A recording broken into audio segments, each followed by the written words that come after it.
Noong minsan, may isang nanay na isa lang ang mata. Mayroon siyang isang maliit na anak na lalaki. Lumaki ang batang lalaki na kinamumuhian ang kanyang nanay dahil sa kapansanan nito. Kinahihiya niya ang kanyang nanay. Hindi niya maipagmalaki ang kanyang nanay sa mga tao.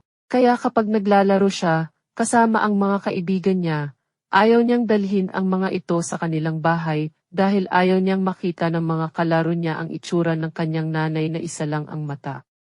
Kapag may mga meeting sa school, hindi niya pinapapunta ang kanyang nanay dahil nahihiya siya na makita ito ng ibang magulang. Hanggang mag-graduate ang bata sa elementary, high school, at kolehiyo, hindi niya iniimbitahan ang kanyang nanay sa kanyang graduation dahil ayaw niyang makita ito ng ibang tao. Nakapagtrabaho na ang batang lalaki. Iniwan niya ang kanyang nanay. Nakabili siya ng sariling bahay, nakapag-asawa, at nagkaanak. Isang araw, habang nasa kanilang bahay siya, may dumaan na isang pulubi at kumatok sa kanilang pintuan. Lumapit ang lalaki sa bintana at nakita niya ang pulubi, isang matandang babae na isa lang ang mata. Alam niyang nanay niya iyon.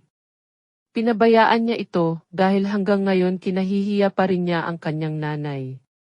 Bakit hindi maganda ang kanyang nanay? Hindi katulad ng ibang nanay na dalawa ang mata. Pinabayaan niya itong katok ng katok hanggang sa nagsawa ang matandang babae at umalis. Pagkaalis ng matandang babae, lumabas ang anak na lalaki at nakita niyang may iniwang sulat ang kanyang nanay. Binuksan niya at binasa ito. Ang sabi ng nanay, "Anak, alam mo mahal na mahal kita. Kahit na kinahihiya mo ako, mahal kita dahil anak kita. Sa pagmamahal ko sa iyo, hindi ko sinabi noong maliit ka pa lang na aksidenteng naglalaro ka ng gunting at natusok mo ang iyong mata. Hindi ko matiis na hindi ka lumaking normal, kaya binigay ko ang isang mata ko para sa iyo. Ang kinatutuwa ko ay ang maging masaya ka sa buhay mo." Umiiyak ang anak na lalaki dahil ngayon lang niya nalaman ang katotohanan. Ang kwento na ito ay nagpapakita ng pagmamahal ng isang nanay para sa kanyang anak. May kasabihan nga, "When a man is happy, the man acts like a child.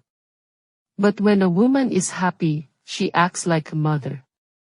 Huwag mo hihintayin na ang iyong ina ay matanda na, mahina, may sakit, at siya ay mawala.